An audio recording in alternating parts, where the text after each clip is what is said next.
selalu siap untuk membagikan alasan atas harapan yang ada di dalam dirimu. Dan pertama kali saya bertemu seorang Kristen yang siap dengan hal itu adalah saat di perguruan tinggi.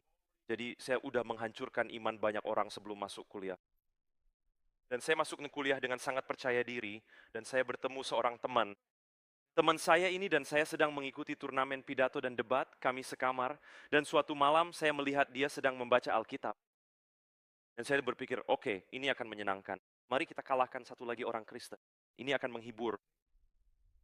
Jadi saya melihat ke arah teman saya, namanya David. Saya berkata, David, kamu sadar nggak kalau buku yang kamu baca itu sebenarnya tidak bisa dipercaya? Itu sudah rusak seiring waktu. Dan dia sedang membaca Alkitabnya, lalu dia menutupnya dan berkata, lanjutkan. Yang seharusnya jadi pertanda buat saya bahwa ini tidak akan berjalan sesuai keinginan saya, tapi saya tetap lanjut. Lalu saya berkata, David, Yesus berbicara dalam bahasa Aram, bukan? Dan kemudian gereja mula-mula itu ada di Palestina, di Yerusalem, di Israel. Jadi mereka pasti berbicara dalam bahasa Ibrani, tapi ketika perjanjian baru ditulis, itu ditulis dalam bahasa Yunani. Jadi kamu punya terjemahan dari terjemahan atas kata-kata Yesus sebelum itu pernah dituliskan. Dan kemudian perjanjian baru yang bertahan paling lama di gereja sebenarnya bukan dalam bahasa Yunani, melainkan dalam bahasa Latin. Jadi kamu punya satu lagi terjemahan, lalu selama 1000 tahun naskah itu dalam bahasa Latin sebelum akhirnya diterjemahkan ke dalam bahasa Jerman, dan dari Jerman masuk ke bahasa Inggris. Dan dari situlah kita mendapatkan KJV. Ini adalah terjemahan dari terjemahan dari terjemahan dari terjemahan dari terjemahan. Itulah sebabnya kamu punya KJV, NIV, ESV, NASV, dan entah versi apa lagi. Ada begitu banyak versi Alkitab. Bagaimana saya bisa tahu mana yang benar-benar firman Tuhan? Hal itu sudah berhasil mempengaruhi banyak orang Kristen, dan saya siap melihat dia runtuh di bawah beratnya argumen saya. Tapi David menatapku dan berkata, Nabil, boleh aku bertanya sesuatu? Beberapa menit yang lalu, aku mendengar kamu berbicara dengan ibumu di telepon. Apakah itu dalam bahasa Inggris? Aku bilang tidak. Lalu dia berkata, tapi ketika kamu memberitahuku apa yang dia katakan, kamu mengatakannya dalam bahasa Inggris. Apakah itu terjemahan yang sudah rusak? Tidak. Dia berkata, Nabil, ketika kamu bisa berbicara banyak bahasa, kamu bisa mengambil sebuah pesan yang disampaikan dalam satu bahasa dan menerjemahkan pesan itu secara akurat ke dalam bahasa lain, dan kamu telah menjaga pesan itu tetap utuh. Dan itulah yang persis dilakukan oleh para murid. Mereka bisa mendengarkan Yesus. Apapun bahasa yang Yesus gunakan, mereka menuliskannya dalam bahasa Yunani, dan dari manuskrip perjanjian baru Yunani itu, kita sekarang memiliki lebih dari 6.000 salinan. Dan dia berkata, Nabil, jika kita tidak memiliki satu pun dari salinan-salinan itu, kita masih memiliki lebih dari 10.000 terjemahan Latin, Koptik, dan Suryani dari manuskrip perjanjian baru Yunani awal. Dan dia berkata, jika kita tidak memiliki satu pun dari terjemahan-terjemahan itu, kita masih memiliki lebih dari 30.000 kutipan perjanjian baru dari para bapak gereja awal. Dengan semua itu, kita bisa merekonstruksi hampir seluruh perjanjian baru berkali-kali. Nabil, kita tahu dengan pasti pesan dari perjanjian baru yang asli. Dan aku menatapnya dan berkata, David, kamu mengada-ada. Aku sudah bicara dengan puluhan orang Kristen. Tak satu pun pernah memberitahuku ini. Dia bilang, kamu pikir aku mengada-ada. Aku bilang, aku pikir kamu mengada-ada. Dia berkata, sebaiknya kamu buktikan. Aku bilang, sudah kubuktikan. Ayo kita mulai.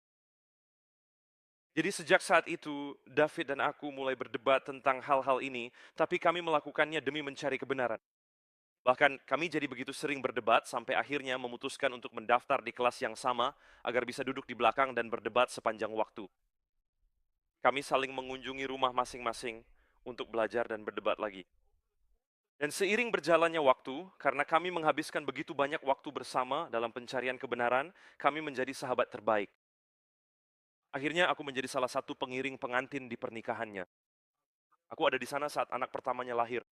Selama waktu yang kuhabiskan bersamanya, aku menjadi semakin dekat dengannya, dan karena itu aku tahu bahwa David akan rela berkorban demi aku.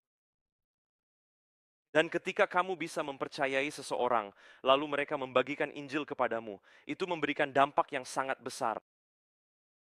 Jika kamu tidak tahu bisa mempercayai seseorang, lalu mereka menyuruhmu untuk menyerahkan hidupmu dan memikul salib, mengapa kamu harus mendengarkan mereka? Tapi jika ada seseorang yang mencoba meruntuhkan cara pandangmu, dan kamu tahu bahwa mereka mencintaimu, maka kamu akan terlibat dengan mereka dan mau mendengarkan mereka.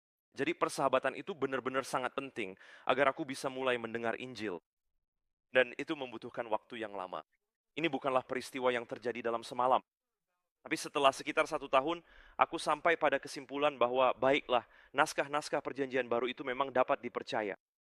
Aku belum percaya pada Injil atau hal-hal semacam itu. Itu hanya soal naskah-naskah perjanjian baru saja. Butuh waktu 1 tahun bagiku. Tapi aku menyadari cara naskah-naskah perjanjian baru berkembang biak, cara mereka ditulis dan dikirim ke seluruh gereja mula-mula, tidak ada seorang pun yang mampu mengendalikan naskah-naskah ini dan mengeditnya sedemikian rupa sehingga perubahan tidak akan terdeteksi. Sama sekali tidak mungkin melakukan itu. Jadi setelah sekitar 1 tahun, aku sampai pada kesimpulan bahwa tidak mungkin perjanjian baru diubah secara seragam dan tanpa terdeteksi. Tidak mungkin. Jadi aku kembali ke David dan berkata, baiklah David, aku melihat bahwa perjanjian baru itu dapat dipercaya, tapi aku tidak melihat Yesus mengaku sebagai Tuhan dimanapun dalam perjanjian baru. Sekarang perlu diingat, inilah titik paling krusial bagi umat Muslim. Karena seperti yang aku katakan sebelumnya, Muslim percaya bahwa Yesus adalah Mesias. Muslim percaya bahwa Yesus adalah manusia paling ajaib yang pernah hidup. Beberapa Muslim percaya bahwa dia adalah satu-satunya nabi yang benar-benar tanpa dosa, nabi yang benar-benar suci yang pernah berjalan di bumi ini. Namun begitu Anda mengatakan Yesus adalah Tuhan di mata seorang Muslim, Anda telah melakukan penistaan terburuk yang mungkin bisa dilakukan. Al-Quran dengan sangat jelas mengatakan pada surah 4 ayat 171 serta surah 5 ayat 72 bahwa jika Anda percaya Yesus adalah Tuhan, Anda akan masuk neraka. Tidak ada perdebatan tentang hal itu di dunia Muslim, pandangan dunia. Surah 5 ayat 116 menunjukkan Yesus sedang berbicara dengan Allah dan Allah bertanya kepada Yesus, apakah kamu pernah mengatakan kepada orang-orang untuk menyembahmu? Dan dia berkata, sama sekali aku tidak berhak menyuruh mereka melakukan hal seperti itu. Jadi gagasan bahwa Yesus adalah Tuhan dianggap penistaan dalam Islam dan mereka berusaha membela Tuhan ketika mereka mengatakan tidak mungkin Yesus adalah Tuhan. Jadi pertanyaannya bagi saya, setelah saya sampai pada titik menyadari bahwa perjanjian baru itu dapat dipercaya, saya berkata baiklah, tapi Yesus tidak pernah mengaku sebagai Tuhan di dalamnya. Dan sekarang saya mulai mempelajari dengan sedikit lebih mendalam. Saya mulai mencoba melihat berbagai hal. Teman saya David pertama kali memberikan saya Injil Yohanes. Dia berkata, ini bacalah ini. Dan saat saya membaca Injil Yohanes, Yohanes pasal 1 ayat 1 mengatakan bahwa Yesus adalah Tuhan. Tidak perlu pergi terlalu jauh. Pada mulanya firman. Firman bersama Allah dan firman adalah Allah. Apa itu firman? Ayat 14. Firman menjadi manusia dan tinggal di antara kita. Kita telah melihat kemuliaannya. Saya melihat ayat-ayat ini dan mencoba mencari jalan keluar. Karena sejak kecil saya diberitahu Yesus tidak mungkin Tuhan. Sekarang saya percaya perjanjian baru dapat dipercaya. Bagaimana bisa tertulis seperti ini? Cara saya membela diri adalah dengan mengatakan Yesus tidak menyatakan diri sebagai Tuhan di sini. Ini adalah perkataan Yohanes, penulisnya. Saya ingin melihat Yesus sendiri mengatakan dia Tuhan. Saat Anda membaca Injil Yohanes, Anda melihat apa yang dikatakan Yesus seperti di Yohanes 8:58. Beberapa orang Yahudi bertanya kepadanya, engkau belum berumur 50 tahun, tapi engkau mengaku telah melihat Abraham. Dan jawaban Yesus adalah amin amin. Sebelum Abraham dilahirkan, aku ada. Sekarang Anda tahu ketika Anda Muslim, Anda belum pernah mendengar istilah aku ada sebelumnya. Anda tidak tahu apa artinya itu. Tapi ketika seseorang menunjukkan kepada Anda Keluaran pasal 3 ayat 14, di mana Tuhan berkata kepada Musa bahwa namanya adalah Anahu, aku adalah aku. Sekarang itu mulai masuk akal apa yang Yesus katakan. Seseorang bertanya kepadanya, engkau belum berumur 50 tahun. Jawaban Yesus adalah, aku ada. Aku ada secara kekal, bahkan sebelum Abraham dilahirkan. Ya karena dia mengambil nama Tuhan yang disampaikan kepada Musa. Itu cukup jelas. Ngomong-ngomong, jika ada Muslim yang mendengarkan dan berpikir itu belum cukup meyakinkan, pergilah ke Yohanes 20 ayat 28, di mana seseorang memanggil Yesus sebagai Tuhan. Dan tanggapan Yesus pada dasarnya adalah, akhirnya, butuh waktu lama juga. Jadi tanggapan saya terhadap itu adalah, jangan lupakan Injil Yohanes. Itu ditulis terlalu terlambat, itu tidak dapat diandalkan. Saya ingin melihat Injil yang pertama. Saya ingin melihat di mana itu ditulis pada masa awal. Apakah Yesus mengaku sebagai Tuhan? Untungnya saya tidak punya cukup waktu untuk membahas semua detailnya di sini, tapi saya akan memberitahu Anda hal ini. Puncak dari Injil Markus, Injil pertama yang pernah ditulis, ada di Markus 14 ayat 62.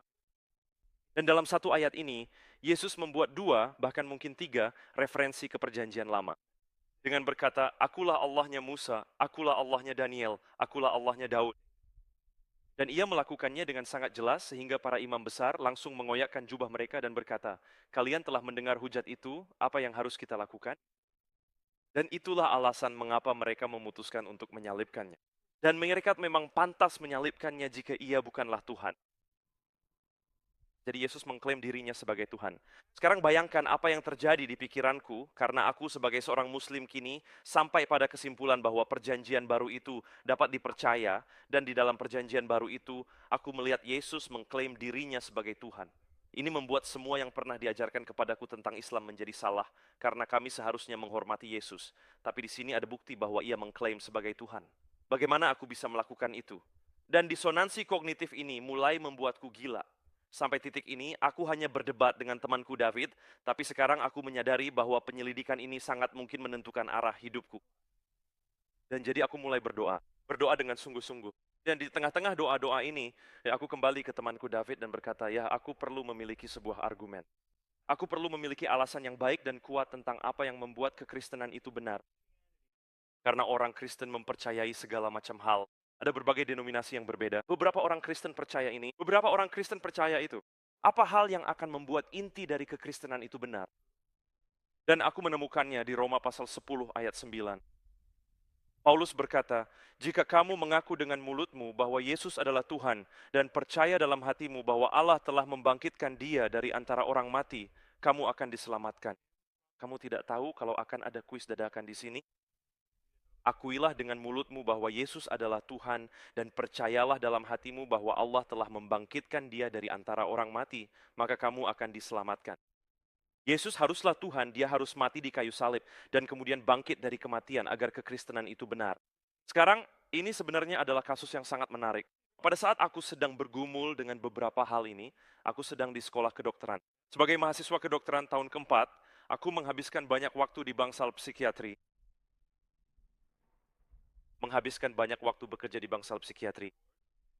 Dan saat aku di sana, aku sering melihat orang datang dan berkata kepadaku dalam delusi kebesaran, Nabil, aku adalah Tuhan.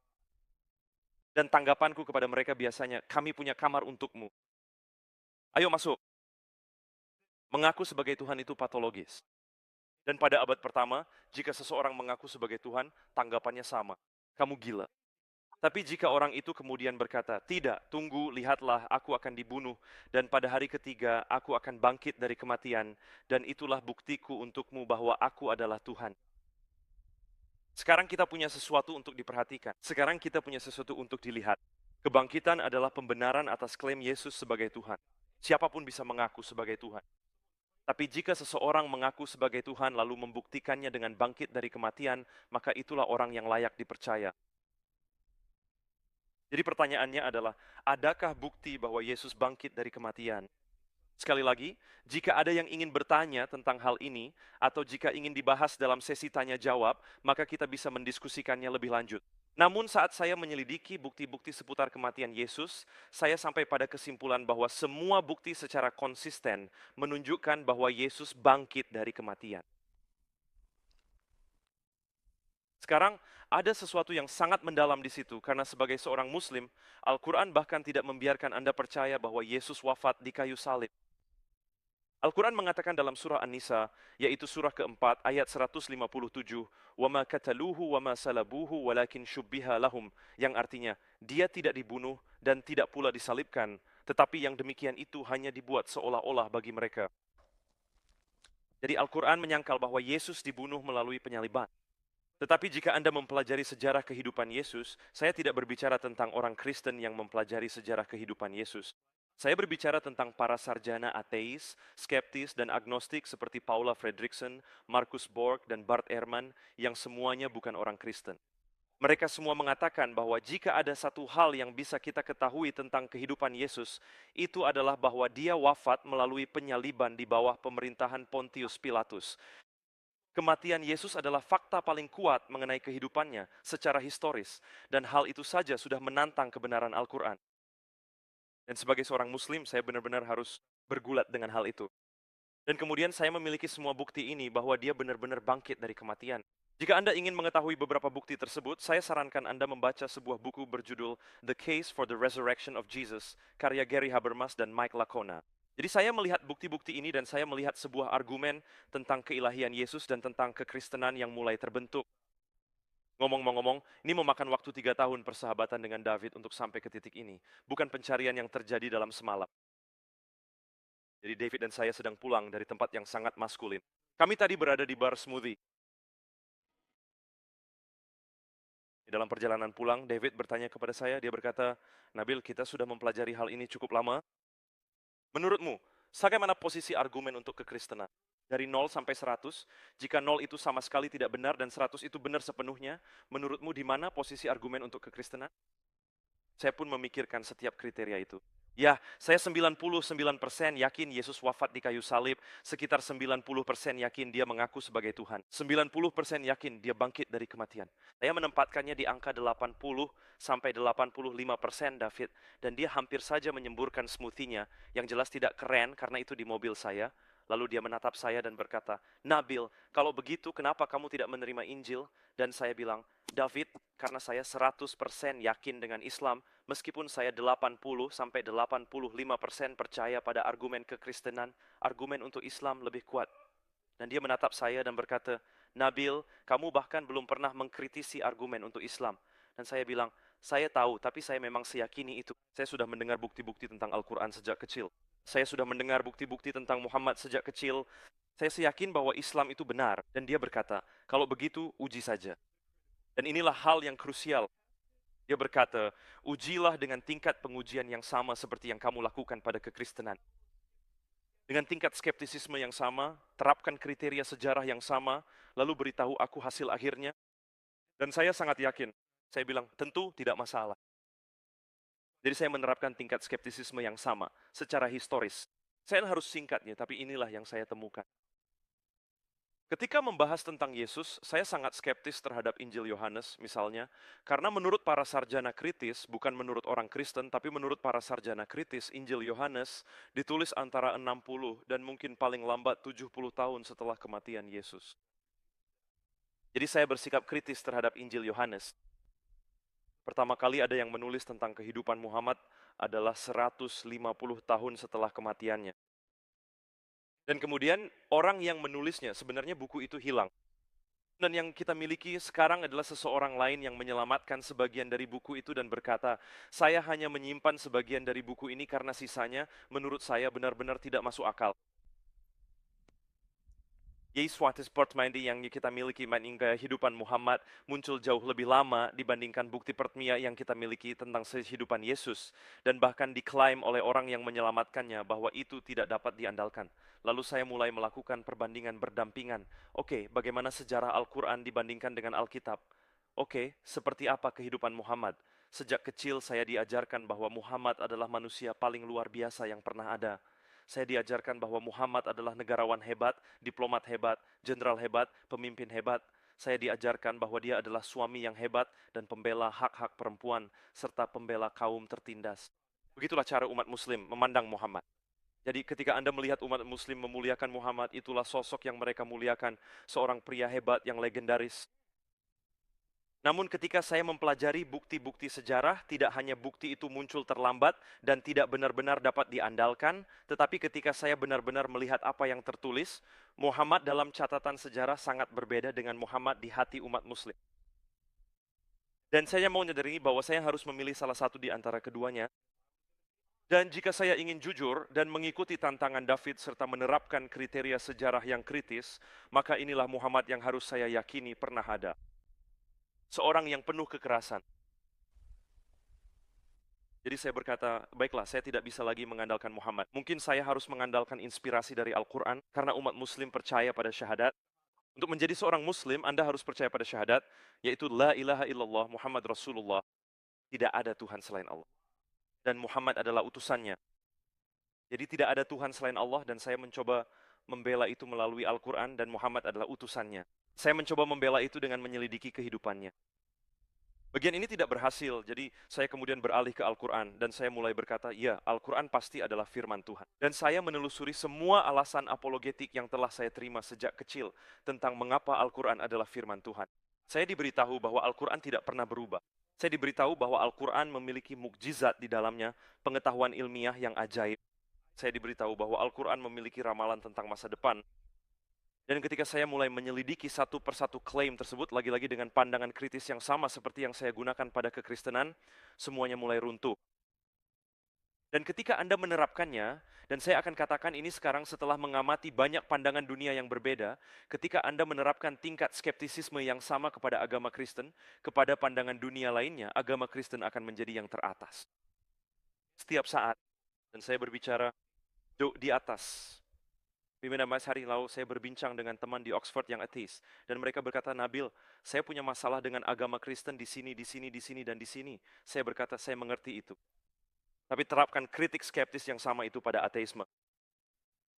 Dan tiba-tiba ekspresi kesadaran muncul di wajah mereka, karena mereka mulai membandingkan. Dan seperti yang dikatakan Os Guinness, seseorang yang bekerja di Ravi Zacharias International Ministries, dia berkata perbandingan, kontras adalah ibu dari kejelasan. Dan ketika saya mewarnai Islam dengan Kristen, saya menyadari bahwa Kristen jauh lebih unggul. Nah, disinilah dunia saya mulai mengalami krisis. Karena saya tidak bisa begitu saja langsung menerima Injil. Jika saya melakukan itu, maka saya akan membawa rasa malu yang luar biasa bagi keluarga saya. Dan keluarga Muslim seringkali berasal dari latar belakang kehormatan dan rasa malu. Jadi, untuk memberi Anda gambaran, segala sesuatu yang dilakukan kakek saya, segala sesuatu yang dilakukan buyut saya dalam berdakwah Islam adalah untuk membangun kehormatan dan kebanggaan di komunitas. Dan jika cucu mereka, jika cicit mereka menjadi Kristen, maka seolah-olah saya telah meruntuhkan semua kehormatan yang pernah mereka raih sepanjang hidup mereka. Dan bukan hanya saya yang akan dipandang dengan rasa malu oleh keluarga saya, ibu dan ayah saya yang telah menghabiskan seluruh hidup mereka membesarkan saya, jika saya menjadi Kristen, saya membawa rasa malu kepada mereka, dan saya menyeret reputasi mereka ke dalam lumpur, dan sekarang hidup mereka hancur karena keputusan saya. Jadi pertimbangan-pertimbangan seperti ini membuat sangat sulit bagi seorang Muslim untuk mempertimbangkan menjadi Kristen. Selain itu, ada sesuatu yang disebut hukum murtad dalam Islam. Secara tradisional, dan untuk sedikit lebih spesifik, keempat mazhab utama dalam Islam Sunni tradisional dan 3 mazhab utama dalam Islam Syiah tradisional, semuanya mengajarkan bahwa jika Anda meninggalkan Islam, Anda bisa dibunuh dalam berbagai keadaan. Mereka berbeda pendapat tentang keadaannya, tetapi semuanya sepakat bahwa hal itu bisa terjadi. Jadi seorang Muslim harus mempertimbangkan kemungkinan untuk melepaskan kehidupan sosialnya, bahkan mungkin menghancurkan kehidupan sosial keluarganya, dan bahkan mungkin harus mengorbankan nyawanya sendiri karena hukum murtad. Dan jika kamu salah tentang semua ini, Al-Quran mengatakan kamu akan masuk neraka. Semuanya benar-benar dipertaruhkan. Dan hal ini membuat sangat sulit bagi seseorang untuk meninggalkan Islam. Jadi pada saat itu aku jatuh berlutut. Dan mulai memohon kepada Tuhan dalam doa sehari-hari, di luar doa sehari-hari, aku memohon kepada Tuhan, Tuhan aku butuh Engkau menyatakan dirimu kepadaku. Aku sudah mencari dan sepertinya Islam tidak benar, tolong maafkan aku karena telah mengatakan itu. Dan sepertinya kekristenan mungkin benar, tolong maafkan aku karena telah mengatakan itu. Bisakah Engkau memberitahuku siapa Engkau sebenarnya? Sekarang, untuk memberikan sedikit pemahaman dan wawasan tentang budaya Islam, tabir itu tidak disingkapkan seperti yang diyakini orang Kristen. Menurut Islam, tabir itu masih ada. Umat Muslim tidak berkomunikasi langsung dengan Tuhan. Bahkan para nabi pun tidak berkomunikasi langsung dengan Tuhan. Para nabi berbicara kepada malaikat yang kemudian berbicara kepada Tuhan. Jadi umat Muslim tidak siap begitu saja menerima informasi langsung dari Tuhan. Mereka bukan orang yang memiliki status seperti itu. Setidaknya mereka tidak berpikir demikian. Namun ada satu cara di mana umat Muslim berharap bisa mendengar langsung dari Tuhan. Ada yang tahu? Mimpi.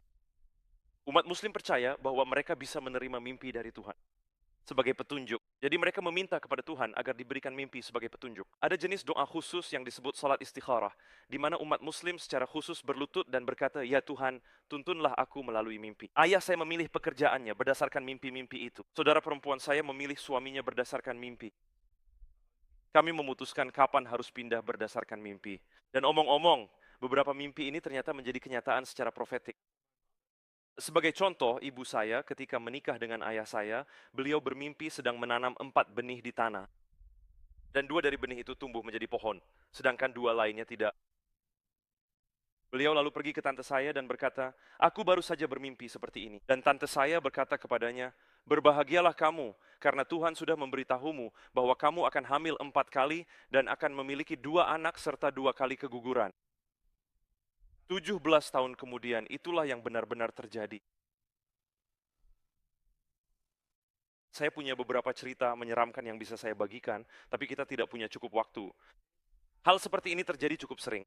Mengapa hal ini terjadi? Bisa jadi ada berbagai alasan. Apakah Tuhan yang memberikan mimpi-mimpi itu? Apakah ada hal lain yang memberikan mimpi? Bisa jadi berbagai macam hal. Itu bukan maksudku. Maksud saya adalah bahwa umat Islam berharap mendengar dari Tuhan berdasarkan mimpi.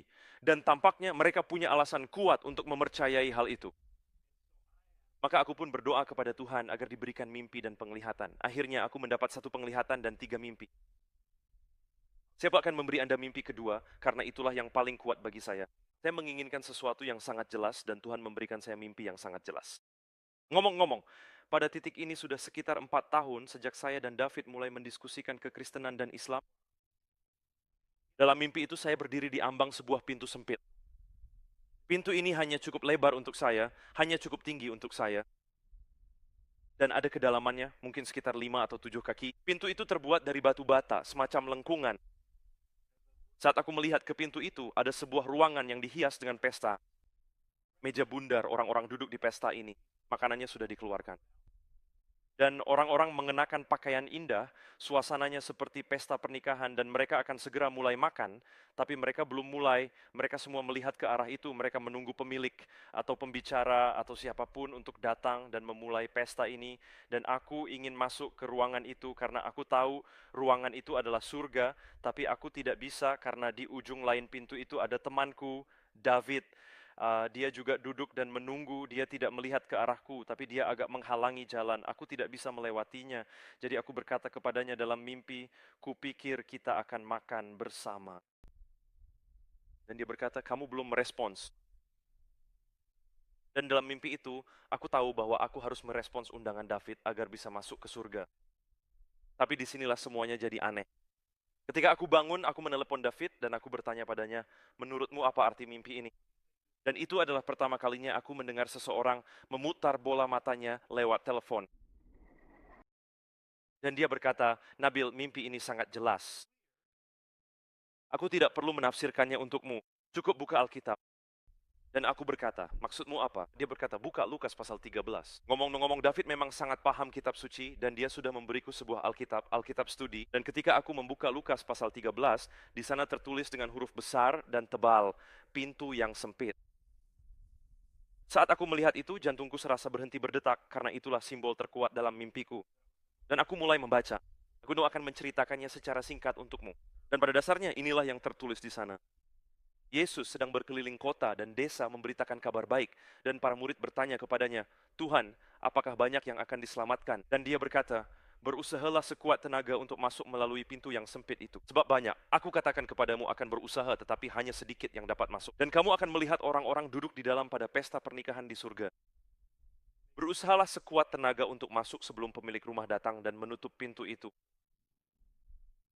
Aku belum pernah membaca bagian Alkitab ini sebelumnya, dan aku tahu Tuhan telah memberiku mimpi di mana Dia menempatkanku tepat di tengah-tengah perumpamaan ini. Dan Dia memberitahuku di mana posisiku. Jadi aku menengadah kepada Tuhan dan berkata, Tuhan, aku butuh mimpi lagi. Jangan hakimi aku, orang Kristen. Jadi aku meminta mimpi lagi, Tuhan memberiku mimpi lagi, dan kemudian di akhir musim panas itu, aku ingat sedang mengemudi ke sekolah. Pada saat itu aku mulai tahun kedua di sekolah kedokteran. Percakapan pertamaku dengan David terjadi saat aku masih mahasiswa baru di perguruan tinggi. Jadi aku mulai tahun kedua di sekolah kedokteran. Tapi pada titik ini aku sudah mengalami 3 mimpi. Aku punya semua bukti ini. Aku mendapat petunjuk dari Tuhan. Namun aku belum berpindah keyakinan. Dan inilah alasannya. Saat aku mengemudi ke sekolah, aku berkata kepada Tuhan, Tuhan, aku tahu apa yang harus kulakukan, tapi aku butuh waktu untuk berduka. Aku butuh waktu untuk berduka. Ngomong-ngomong, aku hanya menangis. Aku benar-benar kehilangan kendali di dalam mobil. Bukan kondisi yang baik untuk pergi ke sekolah. Jadi aku kembali ke apartemenku dan aku tidak tahu harus berbuat apa. Jadi aku mengambil Al-Quran dan Alkitab. Lalu aku berkata, Tuhan, tolong beri aku ketenangan. Lalu aku membuka Al-Quran dan mulai membacanya. Untuk pertama kalinya dalam hidupku, aku mulai membaca Al-Quran bukan untuk alasan liturgi, tapi untuk petunjuk pribadi. Dan saat aku mencari ketenangan, aku menyadari tidak ada satu ayat pun dalam Al-Quran yang dirancang untuk menghibur seseorang yang sedang terluka. Tidak satu pun. Aku sadar buku ini tidak relevan dengan hidupku, jadi aku menyingkirkannya dan beralih ke Alkitab. Aku tidak tahu harus mulai dari mana di Alkitab. Aku belum pernah membacanya untuk mencari petunjuk pribadi, hanya untuk mencoba membantahnya. Jadi aku berkata, baiklah, aku akan mulai dengan perjanjian baru. Aku membukanya ke Matius pasal 1. Aku melihat banyak silsilah. Jadi aku melewatinya. Aku punya alasan. Aku seorang muslim. Aku tidak tahu apa alasanmu. Aku melewatinya. Tidak butuh waktu lama bagiku untuk sampai ke Matius pasal 5, di mana tertulis, berbahagialah orang yang berduka cita karena mereka akan dihibur. Dan ketika saya melihat kata-kata itu, rasanya seperti ada listrik di halaman. Dan itu seperti melompat dari halaman dan menyentuh hatiku. Begitulah yang kurasakan. Saat saya membaca kata-kata ini, saya berpikir bahwa Yesus mengatakan itu untuk saya. Lupakan kalian. Dia mengatakan itu untukku. 2000 tahun yang lalu. Dan sejujurnya saya mulai membaca ini. Pada setiap ayat yang saya baca, saya mulai merasa seperti sedang berbincang dengan Alkitab. Aku bertanya pada Tuhan, seperti ini Tuhan, bagaimana aku tahu Engkau dapat mendengar doaku? Dan kemudian saya membaca catatan kaki pada Alkitab Studi. Dikatakan, jika Anda ingin tahu, Tuhan dapat mendengar doa-doa Anda. Buka 1 Yohanes 5. Manis, ledakan. Jadi saya membaca Alkitab bolak-balik. Dan akhirnya saya sampai pada Matius pasal 10.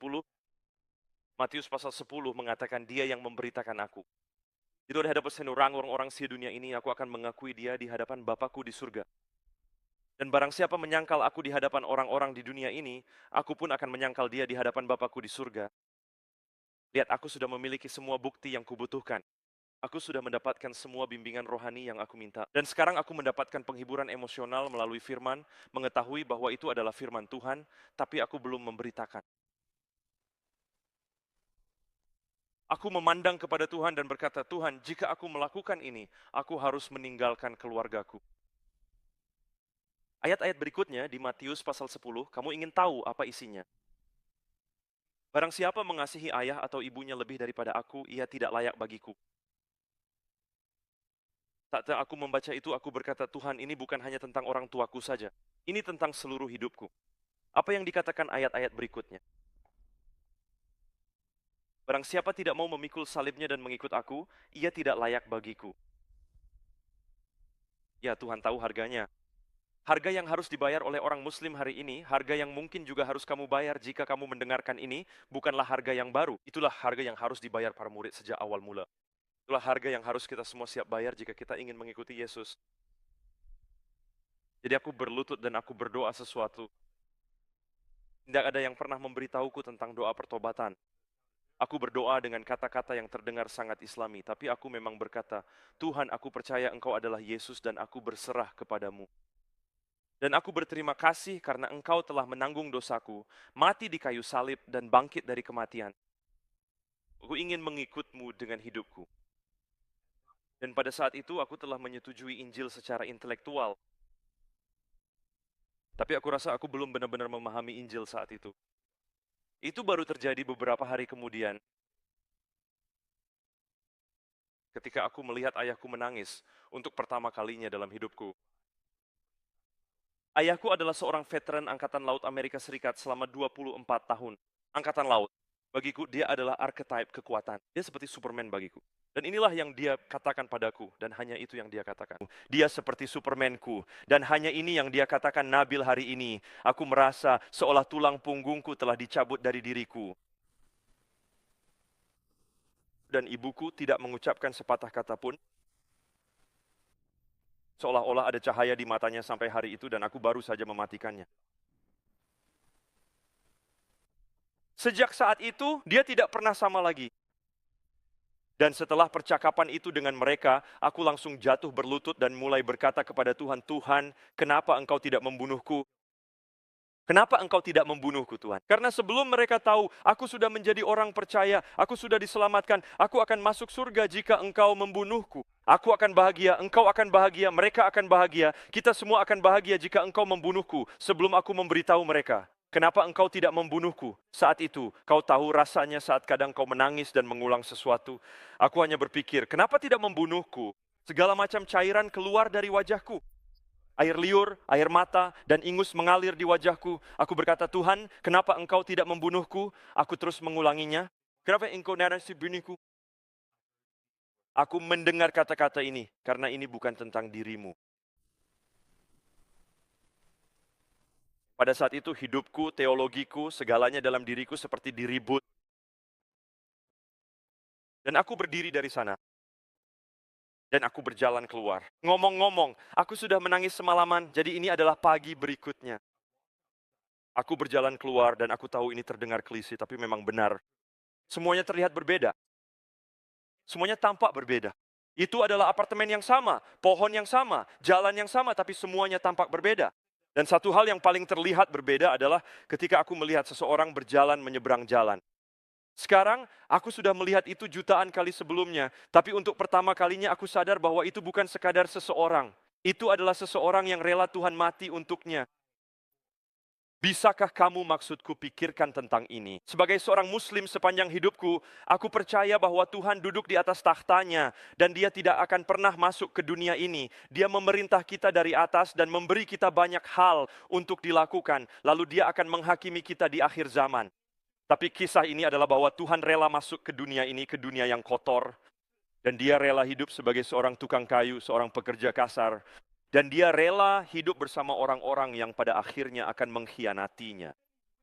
Dan kemudian dia rela pergi ke salib, menderita, dan mati demi para pendosa. Tuhan kita yang menciptakan alam semesta, semua bintang di langit, dia hanya memikirkannya lalu semuanya ada. Tuhan itu rela mati. Dan saat dia memberitahu kita bahwa dia sangat mengasihi kita, sampai rela mati untuk kita, inilah yang dia katakan. Seperti aku telah mengasihi kamu, demikian juga kamu harus saling mengasihi. Dan jika aku hanya rela melihat seseorang menyeberang jalan dan membiarkan mereka menjalani harinya, dan aku tidak rela mengasihi mereka sedemikian rupa, hingga aku siap mati untuk mereka, lalu bagaimana aku mengikuti Yesus? Apa artinya mengikuti Yesus jika dia rela mati untuk orang-orang yang berdosa terhadapnya, sedangkan aku tidak? Bagaimana aku bisa disebut pengikut Yesus? Dan pada saat itu aku menyadari apa itu Injil. Injil bukanlah sesuatu yang hanya kamu dengar dan percayai. Jika itu tidak mengubah hidupmu, berarti itu belum benar-benar menyentuhmu. Dan pada saat itu, aku sadar bahwa Tuhan ini layak untuk segalanya. Kisah ini layak untuk dibagikan melalui hidup kita. Oh, dan hidup kita ada di tangannya. Dan jika kita mati hari ini, kita akan tetap dipelihara. Tapi ada jutaan, bahkan miliaran orang yang tidak demikian keadaannya. Dan jika kita menjalani setiap detik hidup kita demi mereka, barulah kita benar-benar menghormati Tuhan yang rela menjalani hidup yang seharusnya kita jalani dan mati kematian yang seharusnya kita alami. Itulah Tuhan kita. Dan itulah kisah saya. Jadi mari kita berdoa bersama.